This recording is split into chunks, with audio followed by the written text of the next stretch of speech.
guys, it's Anita Wingley. It feels like forever since the last time that I made a video, and last night I really felt the pull to come on today and to share this space with you guys. In a sense, I'm still not ready to come back on full force onto YouTube. It'll probably be another month or so before I actually put out one of my short films again. But I wanted to give you guys an update to let you know why I've been taking a lower profile, taking myself offline for the last couple of weeks, and will continue to be offline, at least for another 2 more weeks. So if you guys have been following me on Instagram, you know that some crazy shizzle happened in Montenegro, and the voice inside me, my soul was telling me that, like, Anita, this one is not for Instagram. This one is not for YouTube. This one is for you to process and for you to get. Because essentially, what happened was I felt like I was going in this direction in life, and I felt like everything that I was doing was, yes, building this life that I thought I wanted. And then I seemed to get it. And then my soul, life, the universe did this crazy thing where it felt like all of the joy was sucked out of me to the point where I felt so hollow and so upset, and I had no ability to experience joy. So that happened in Montenegro, and it forced this giant turnaround. The best way I can explain it now when I try to explain it to friends is that it was like life was trying to make me make a sharp left turn. And the only way to do that was to literally suck the joy out of my life so that I couldn't experience joy. And I had to figure out, okay, what's up? What do I need to see right now? What am I meant to learn right now? What is happening to me? And as a result of that experience, I ended up coming back to Toronto, which is where I am right now.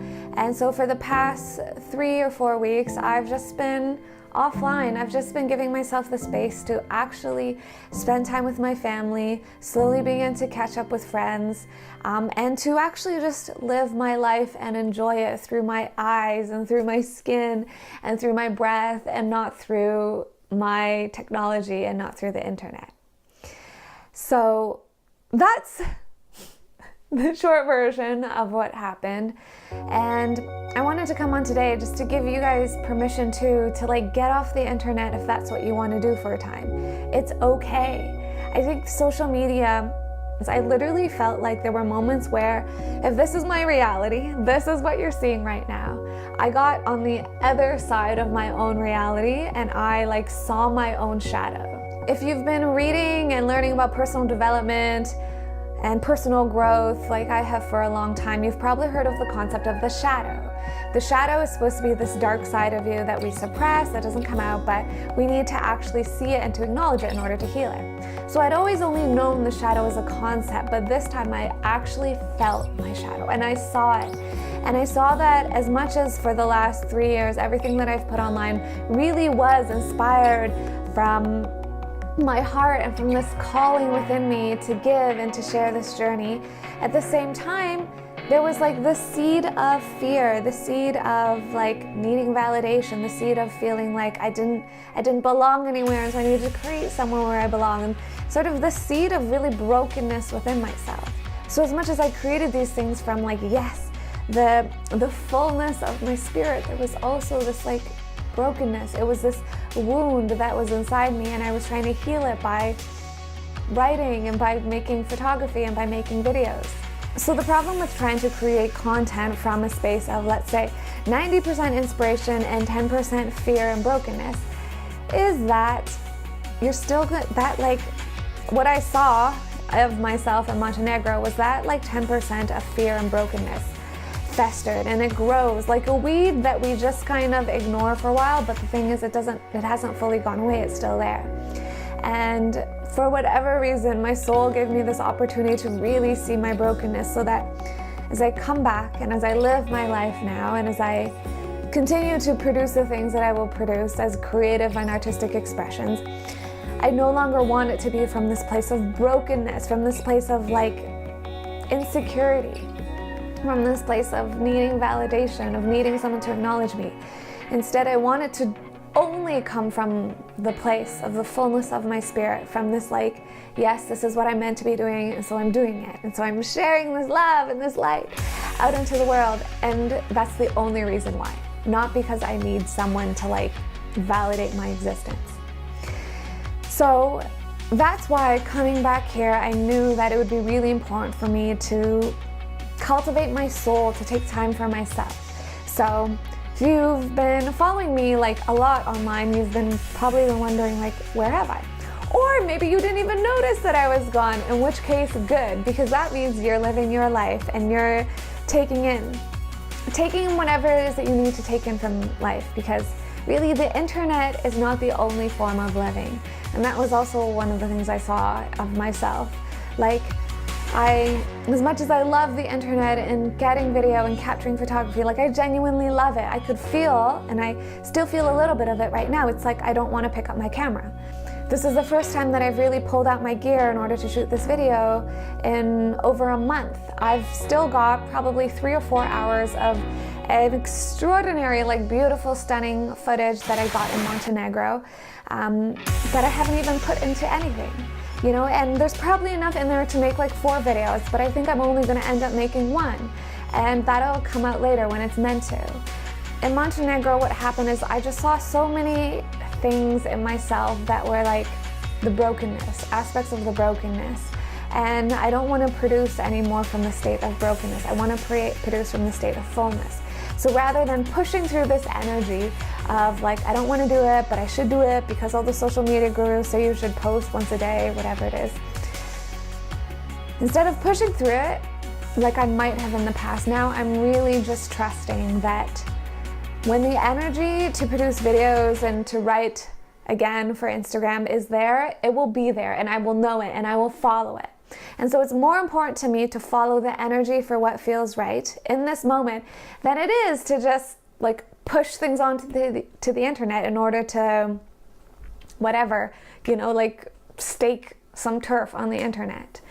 My intention and my hope for making this video is to give you guys, first of all, permission to take this whatever space you need. Get off the internet if you want to get off of it for a while. Because there's still so much life to be lived off of the internet. And at the same time, I guess a lesson for me, and it may or may not be for you, but at least it's been for me, is to be aware of the insidious nature of the internet. Like, it can be used for incredible good, but we also know that it is used for sometimes self-harm. Like, maybe our life is good and then we actually go on the internet and we feel worse about ourselves. That one of the big things I learned in Montenegro was that it's important to love the people that are physically with you just as much as you might love and appreciate the people who are on the internet. And the same thing applies to me. I genuinely love and appreciate you who watch my content and read my work and leave comments and support me and cheer me on. And at the same time, I'm learning that I have to love and appreciate the people who are with me in person, because some of them might never watch anything that I put out online. And that's okay, because we all find each other and we connect with people in the way that we're meant to. So I'd actually recorded like probably another 5 minutes of me talking, but my phone storage is full, and so now that's all gone. And in the past, maybe I would have been upset, but now I'm just like, I guess it wasn't meant to be. And that's okay. So I want you guys to know that I'm still here, not in like an insecure way, like I need you to know who I am and that I'm here staking, you know, claiming my turf on the internet. I want you to know that I'm still here in the sense that I'm still thinking of you. I haven't forgotten everything that I've put on, and at the same time, I haven't like decided that I want to destroy all of it, because it was still made from the sacred space of my soul. And so now more than ever, I am committed and devoted to only putting things out online that are truly expressions of what I actually want to share. It's really just going to be from the clearest, cleanest, purest heart and expression of my soul. So that's one of the main reasons why I haven't been publishing as much, because I only want to genuinely put things out that feel right. At the same time, I haven't been taking pretty much haven't been taking any photos and haven't been writing because another thing that my soul told me I need to do when I was in Montenegro and having that like crazy sharp left turn was that it's time to gather all of the writing and photography I've been putting out on Instagram for the last 1.5 and even goes all the way back to 3 years, and finally put that into book form. I always knew that I was writing what I was writing so that one day it could either be in a book or be the inspiration for a book. But I guess somewhere inside me I didn't think it would happen until like 4 or 5 years from now. But it's decided that it's supposed to happen now. So I've also been taking my time to distill, refine, and to hone in on what I want to communicate in this book. All of the travel photography and all of the writing, some of it's very raw and heartfelt that's sitting on Instagram. I'm putting it into a book form. It's going to be like part guidebook for those who want a guidebook, part travel journal, part just like stunning, beautiful photography book. Before, when I felt myself rushing into it, it was like, it just wasn't meant to happen yet, and I can really feel that now it's meant to happen, because now every time I work on a page, I think of it like a transmission, and it's like an energy transmission, and I want every single page, whether you open from the first page or the last page, I want you to be able to feel that like, wow, Anita stared at this for hours, and she was the one, like I was in every single location, either taking the photo or standing behind the camera taking it. I'm also going to be away for the next 2 weeks serving at a Vipassana course. If you've never heard of Vipassana meditation before and it's something that pulls you, I highly recommend it, and I'll put a link below, you can look it up. I actually did one of their 10-day meditation courses in 2015, and it was extremely transformational. You don't talk at all during these courses, it's completely silent, and the way I like to put it is it's like if you've ever wanted to take a sledgehammer to your own brain and you can recognize that your thought patterns are like old and they're just like holding you back from everything that you could be. It's an incredible way to do it. So that's what I'm going to be up to for the next little bit. And then eventually, as I feel the call and the pull to again, I'll come back online and you'll see some fresh content from me. I already know the kinds of things that I want to make, or I get feelings for it in my heart, and I know that they'll come out when they're time.